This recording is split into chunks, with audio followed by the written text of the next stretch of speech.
We are, of course, here in partnership with Cadbury FC, and we have a brilliant show. Ian is staying with us. There are more guests about to come out, so stay in your seats if you can. Aisling, who have we got coming up? Yes, we have legends of the game. They've both over 100 caps for their country, and they won a Champions League together at Arsenal. It's Karen Carney and Emma Byrne.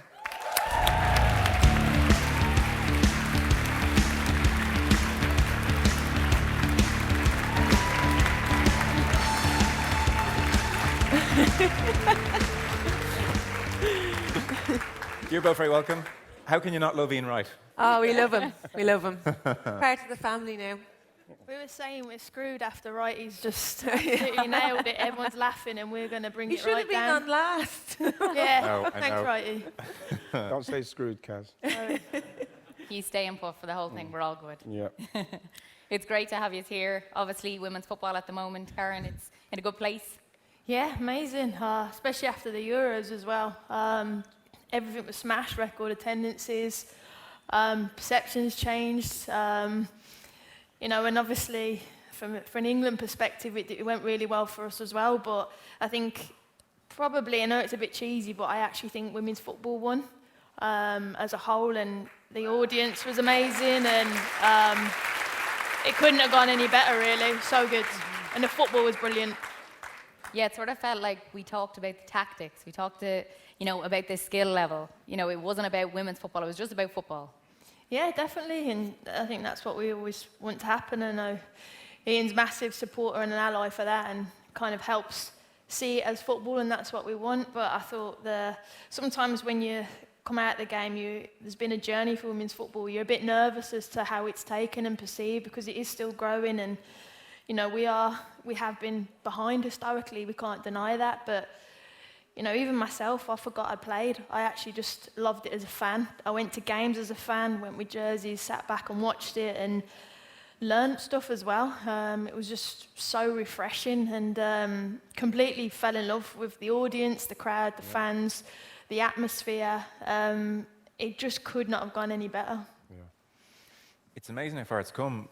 You won a Champions League together. I'm sure you need no reminding. I was just looking at the attendance figures, Emma. It was a two-legged final, I think, and it was like 3,000 and 6,000 at those games. And that was huge for us back then. Was it? Given those numbers. Yeah, I mean, when we won the Champions League, I remember we were training one time before the final, and a coach load of journalists rocked up and got off the bus, and we were all like, what's going on? I mean, I say coach load, there's about 30 people, and we're like, why are they here watching us train? And there's a lot of Irish journalists on there as well, because obviously we had the Irish girls. And they were like, we're here for you, we want to interview. And we were like, what's going on? Why? Because it's a Champions League final, but we weren't used to it. Yeah. Do you know, and we weren't used to people wanting to watch us train and stuff like that. So we were all kind of like, our manager was going mad because we were completely distracted. And we were like, oh, there's your man, James. Remember we seen him at the last? So our manager was like, right, that's it. You lot need to go over there and all this kind of stuff. But yeah, it's just grown so much. It's exploded. Yeah. And you have to look at what the federations around the world have done to support that, particularly the FA. I know we don't like talking about the English and the FA in good terms, but they actually have done an amazing job. They've done a brilliant job supporting the women's national team and club football. You know, they were paying players, their own players, the English players, to train in their clubs. They were giving them contracts. Kaz will be able to explain that a bit more, better than me. But they were giving them salaries, which allowed them to train more, brought up the standard for us as well. The English players brought our standards up. And you just have to look at them, the federations and stuff, for making that happen. Yeah. It's 5 years now since you, and I was even just looking at the picture again, you're very much in the centre, leading the group. It's 5 years since you and the Irish team said enough is enough to the FAI. But it is 5 years ago, and like you think about the journey in the past 5 years, if you guys hadn't done that, we probably wouldn't be as far along. How do you reflect on that now? Because at the time, it clearly needed to be done, and it was still a big step, though. I mean, it just was the right time and the right place for me personally to do it. I knew I was going to retire, so I just didn't want to leave it in the state it was. And it was, what the difficult thing was trying to get all the girls to support it, because they were young players. They had a very long career ahead of them, and they were getting threats from certain people that if they did do this, if they stood up, if they were with myself and Anya, that they'd never play for Ireland again. Like, that was really difficult. So actually they had a much more difficult time than I did because I was retiring. Yeah. You know, you could threaten me with that, but I was like, well, it doesn't matter, I'm going to retire next month anyway. But it was difficult for them. Like, you have 16-year-olds, their parents were getting wrong, saying, you know, you need to convince your daughter not to do this, all this kind of crap going on behind the scenes. Wow. So for me, it was quite easy. I mean, we never got to a major tournament. We didn't win that many games. So this is one thing that I wanted to leave, saying we actually did something and we're going to change things for the younger girls coming up. And a lot of the players had that mentality. That's how we convinced them. It's for the younger, the next generations. And yeah, they all stuck together. Yeah. Wow.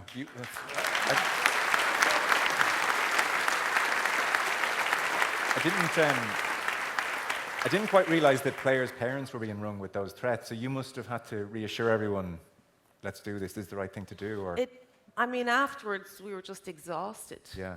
I didn't pick up my phone, not even to my ma. I was like, my phone's going off, no more conversations.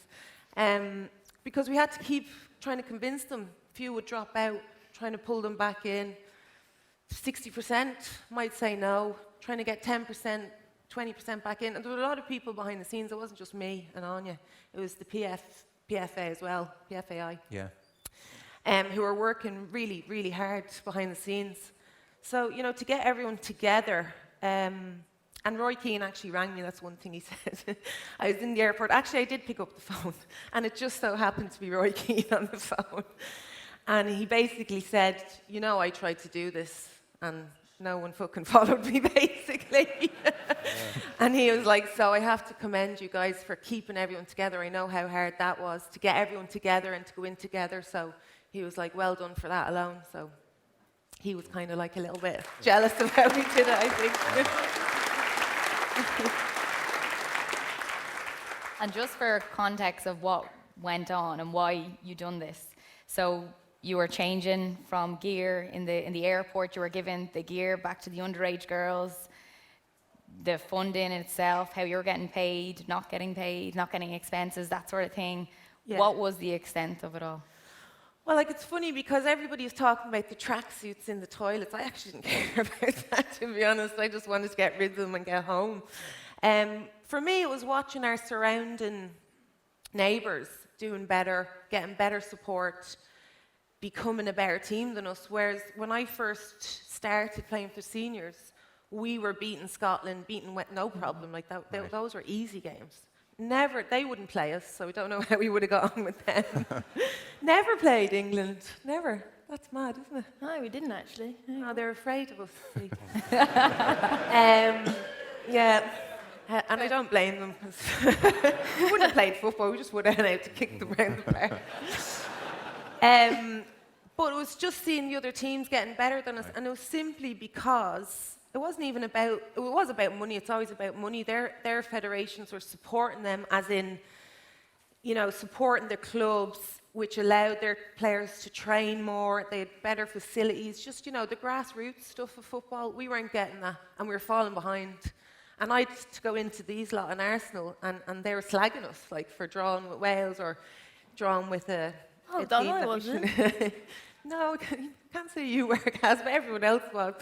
So we were just getting sick of it, and we were getting sick of players not being able to come training because they had work, or they couldn't come to an international game because they had taken all their holiday leave. Like, just silly little problems that could be fixed easily. That was really getting on our nerves. And every time we went in, and I had become captain, I can't remember when, but I remember Ciara retiring, and I became captain, and I just became more aware of things, because when I wasn't captain, I was just like, I just want to play. I don't care about anything else, just want to play. And when I became captain, some of the girls were coming to me and upset that they couldn't come to the next training camp, and I was like, right, that's it, we have to Enough's change enough. this. So we knocked on doors, we got promised certain things. It was like as if they were just like entertaining us at the meetings. So that was it, had enough. Yeah. And at that point, Karen, at that point in England, what was it like at that point? You obviously could see what was going on in Ireland. Was it similar, or were you far Well, ahead? I lived with another Irish player actually at the time, so I did understand what was going on, but there was clear, obviously, differences between what we were getting and what Ireland were getting, and it wasn't fair and it wasn't right. And I think it's always hard for the first, like Emma, to stand up and be brave and say, no, it's wrong, enough's enough. And Emma was right, a lot of the players were under big pressure, and that is a really, really brave thing to do. And they, Emma in particular and the rest of the team, they deserve a lot of plaudits for that, for changing and making, changing history really. And that is so brave and should not go unnoticed. And like I said, I live with another Ireland player and I knew how difficult it was, but you've made a change, you should be really proud. And that's what this is all about. Could you imagine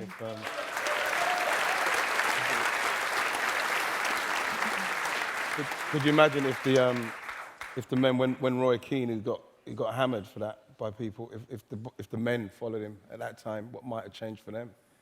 Because that's what it comes down to. Someone has to be brave enough. In the end, Roy was on his own. And that's why he probably phoned you, because if he does that, things change. But they didn't come out with him. Players were going to him. Like he said, players were going to him, the same type of thing that happened with me. And that's what got him so wound up about the whole thing. It wasn't just for him, obviously not. I mean, it's mad. We're only talking 5 years ago. This sounds like something from 30 years ago. Like, it is extraordinary.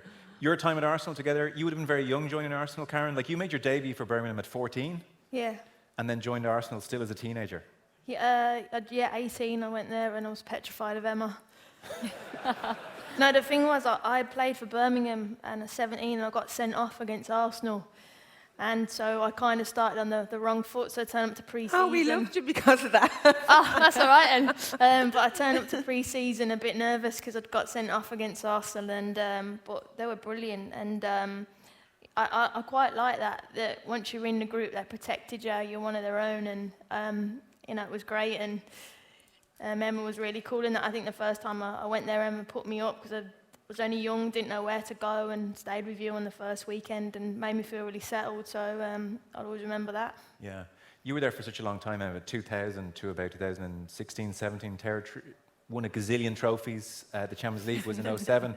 Were Arsenal more progressive, ahead of the curve during your time there, or what was the reason for the huge success? Yeah, I mean, I think it was the club itself. It's such a massive club. Right, you can speak to you about that. I missed you by, I think, 2 years, right? You went in 98. But we also had great support. Like David Dean was a huge advocate for women's football. That was a massive thing. He was the boss, right. And he supported us massively. And of course, Vic, our manager, was their kit man. Yeah.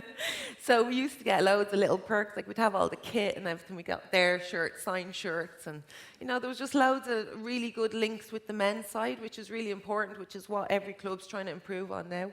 We always had that because of Vic, our manager, and because of David Dean, who was massive for us. And we just, right from the start, we were involved in the club. We were under that umbrella. We were at the training ground. It was just a very, very professional setup. It wasn't perfect, like, don't get me wrong, looking back now, but at the time it was amazing. So I think it was just the people in the club that support the women's team was a massive factor. And Ian, would you have known the Arsenal girls when you were playing? Would you have known when they were playing? Would you have talked to them? Vic would come in and tell us the scores, what's happened. I remember I used to bump into people like Alex Scott a lot, because she used to do the laundry with Jean. Remember Jean upstairs? I did the laundry as well. I was the first laundry lady. You was the first laundry lady? I didn't wash any of your knickers, so. Okay. There's still time, Ian. A long night. But like, it was something that Vic Akers used to tell us about, and we used to see him always doing his stuff for the girls. It was brilliant. And you're right as well. In respect of, like, David Dean, he's such a staunch advocate for women's football. And it's the same thing with myself. I love football, people always say to me, how come you're such an advocate for women's football? I love the fact that the women are playing, and I love football, so the women are playing it, so I'll support it. So, Karen mentioned about being a supporter of it. You have to, because as tough as my story was to try to get into football, there was no juncture where I was stopped from playing football. There was nothing like the women and their families, they had to drive them all over the place just to get to play football. That was something that we didn't even used to worry about. So when you see this generation of women and they've won the Euros like they have, the stories, the backstories of how they got there, it's amazing. Well, obviously we get BBC over here, and you were on the coverage and made the point after one of the games, and I think there were like 10 million people watching that night, where you were saying, we've got to get football in PE available in our schools for girls. I didn't quite know what you were referring to. It was only afterwards I looked in and realised that this huge percentage of school girls today don't have access to football in PE. Yeah. And the thing is, those are the things that if you've got a Euros in your own country, and girls go to, after the Euros, like we won it, and you go to school on Monday or Tuesday, and you want to play football because you've just been inspired by what the ladies have just done, and you still probably can't do it because they haven't got the facilities, or they haven't got the teachers, or they haven't got a way to do that, then why have we had that there? It doesn't make no sense. If nothing comes of the fact that we won that, and then it goes into grassroots and there's more access for girls. I know Barclays are doing something by 2024. They're trying to make sure that PE is in every single school. Now that should be something that should be just really fast forward. It needs to get better coaches into the women's game, because remember, the women's games was 50 years, bam, just stopped just because a bloke wanted it stopped, because they were getting great audiences in 1921 when they were, working in factories. And then they just stopped the game. So the women's game is playing catch up. Right, and this is why what's got to happen now is that, I don't know where they're going to get, but they've got to pump money back into the women's game and get better coaching, academies for girls, more teams into the WSL. These are the things that should be happening off of the back of this. And what I'm going to make sure that doesn't happen is I'm not going to let them sit around the FA and that and just let it just simmer down. They need to now make sure that the WSL, they make it easier for people to go to games. They've got the Man City Arsenal game I saw, 7 o'clock Sunday night, live on Sky. How's that encouraging people to go to watch games? And they want people to watch games. So those are the things that, I just make sure that every now and then they just know that I'm just going to say something to put it right out there, and they get really, then you see them getting in touch with my manager.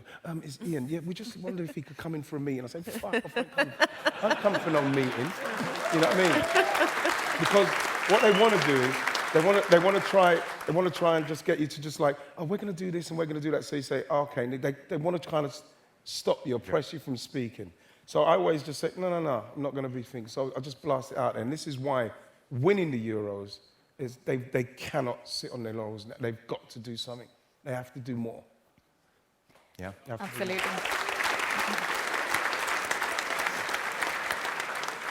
And just when we talk about it, that it wasn't as accessible even back when you would have started out, Karen, out of interest, how did you actually get involved with football to begin with?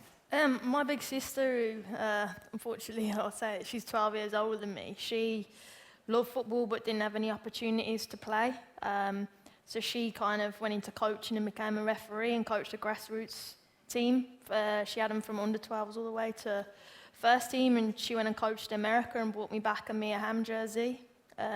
So I was inspired for quite a young age, and then that, because of her American kind of knowledge, then I knew about Kelly Smith playing in America, and that's probably my first female role model, and Rachel Yankee. But my sister, really, and I was really lucky that both my parents were open-minded and encouraged it. But again, it was really difficult. We've got a daughter who has got an appetite for football. We don't want to stifle that, but where do we take her? How do we encourage this? How do we nourish this a little bit? And you have to go and actively find things. As Ian said, it's not easy to go and find clubs. It's not easy to be in an environment. And when I was playing with the lads, I was last on the first day, but then first on the second day. But yeah, I think it was mainly down to my big sister, and I feel for her, actually. And I look at it like 3 generations. So she's 12 years older, and then my niece is, 15 years younger, and the change between all 3 generations of us is massive. But I proper feel for my big sister, because she absolutely loves football, coached referees, grassroots, just never had a chance. And she told me a story recently, which is why I love what Wright is doing and Barclays, what they're doing. Her school went to her and said, oh, who plays football? And she thought, right, this is the time we're going to get a girls' team. She put her hand up and they went, you'll be great in goal at hockey then, won't you? And she was, and she said she never got to play. So if I'm to do her any justice, we'll get it right. Because I just feel for her, and the way I see it is I owe it to her and I owe it to my niece as well. You know, I owe it to people like Emma and Wright as well, but, you know, fighting for things and making sure that it's right. And it wasn't that long ago she couldn't really have the opportunities to play, and we have to keep talking about this and making sure that we can make it possible. And the Euros was brilliant, but that, like Wrighty said, that's the catapult now, but we've got to keep Has going. to kick on. Brilliant.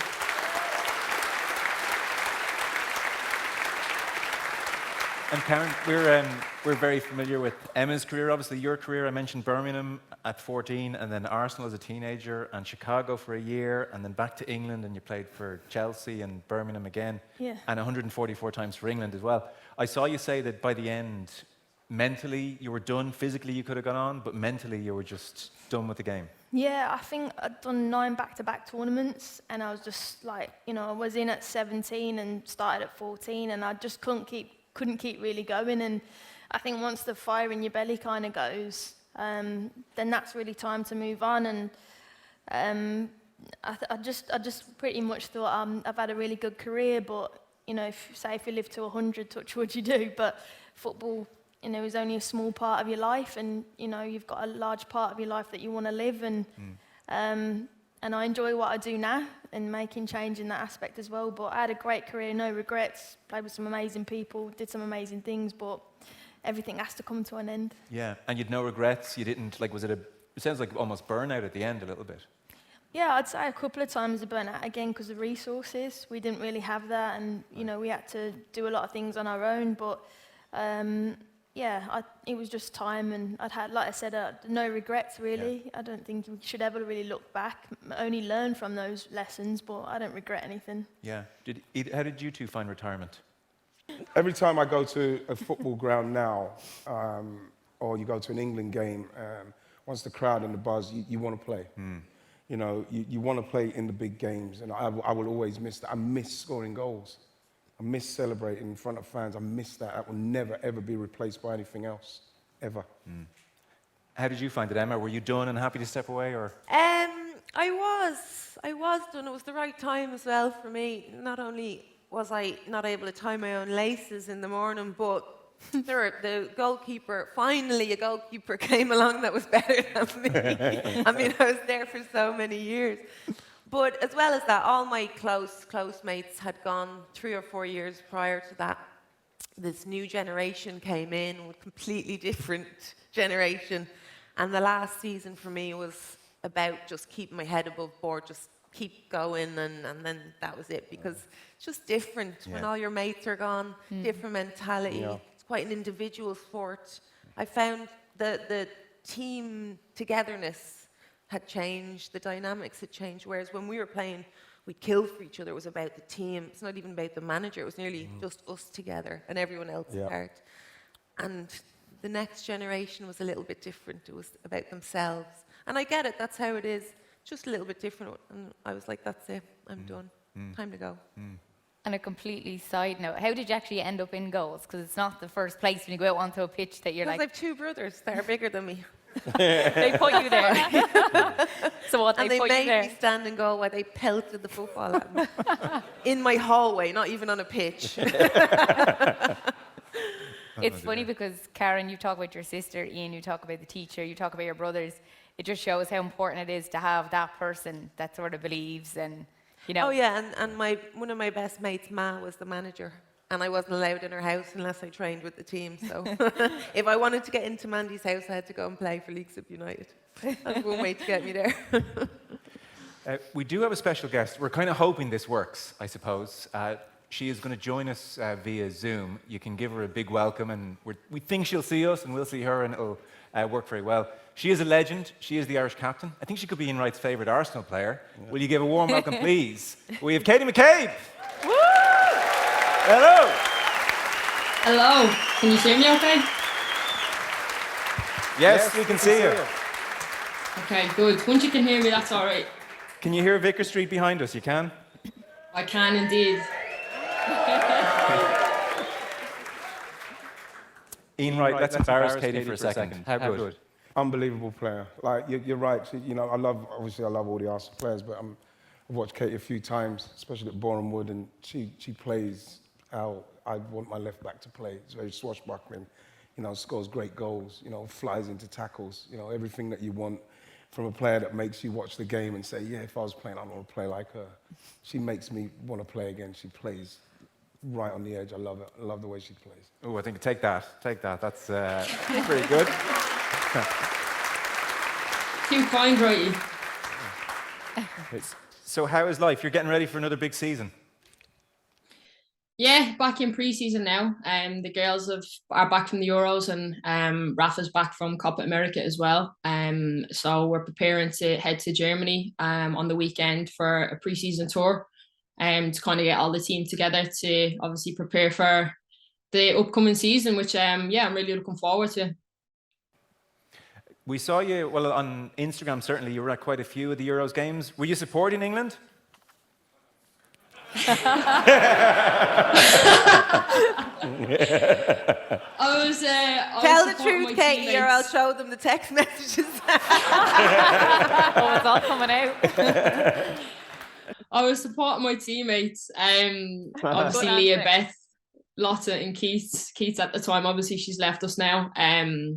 But yeah, do you know what? I was a big fan. Obviously, being the footballer, usually you don't have time to go to games, and it was unbelievable to experience the Euros and just the atmosphere around the games and the fan zones and everything. It was unbelievable experience.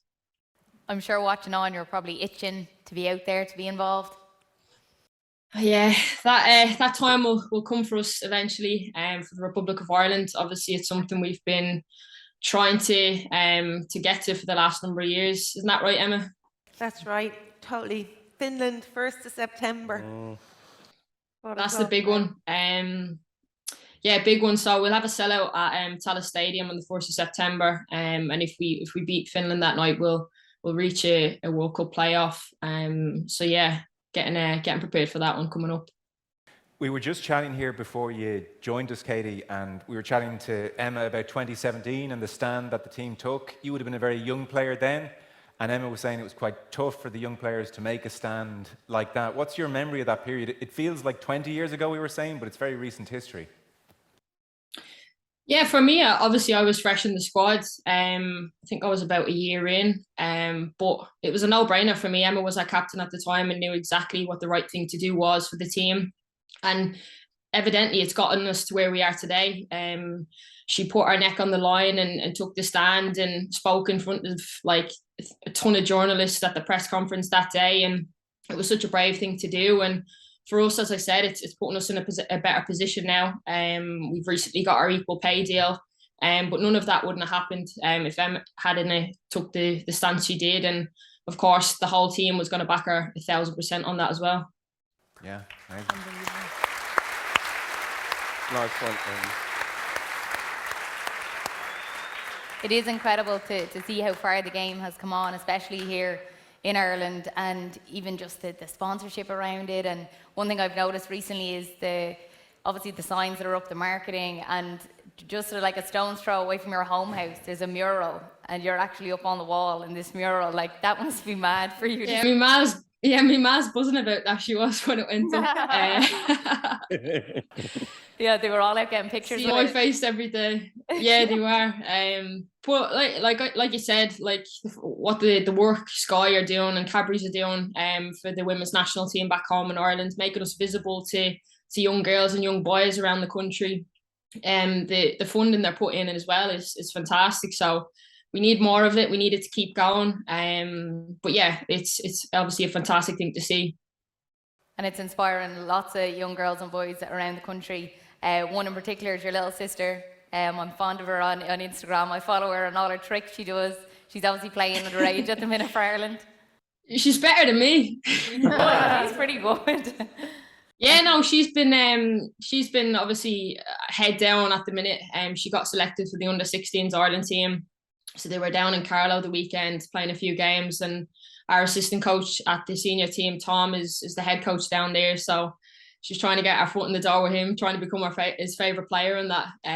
But no, she absolutely loves it. And just what she has available to her now, like I didn't have that growing up at her age. And it's obviously we've come a long way in Ireland, and obviously the FAI are doing a lot of great work at grassroots level too to try push that and push the level of participation in young girls in football.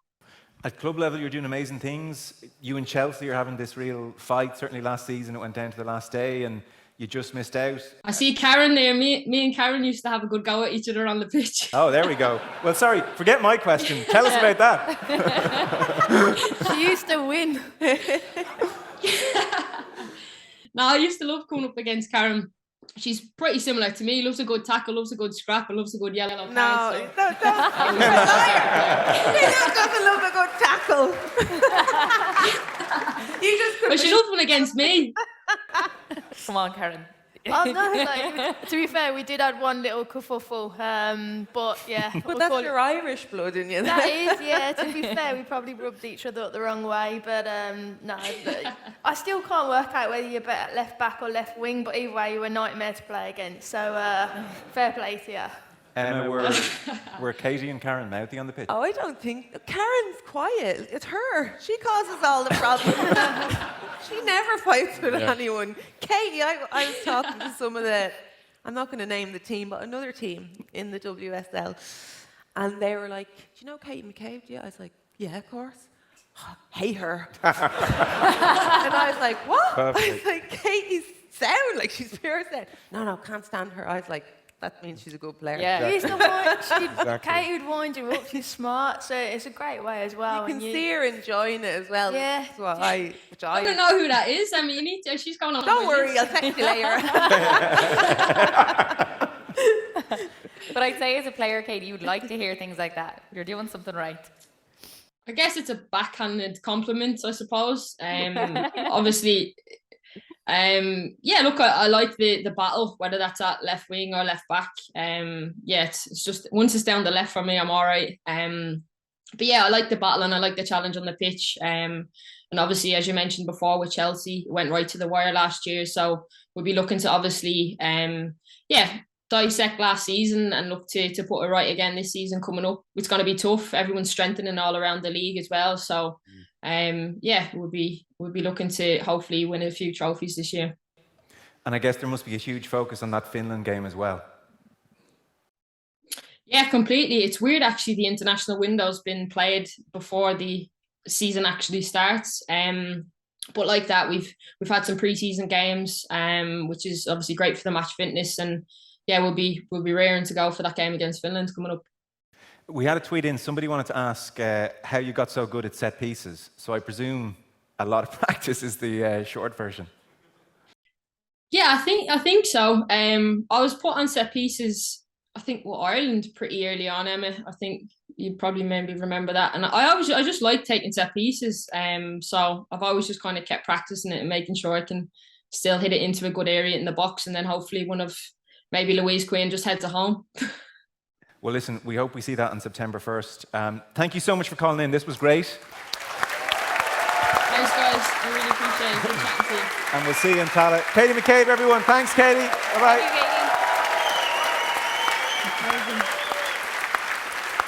Wow, that worked so well. That went surprisingly well, yeah. Yeah. So come here, what does she say on the pitch to wind people up?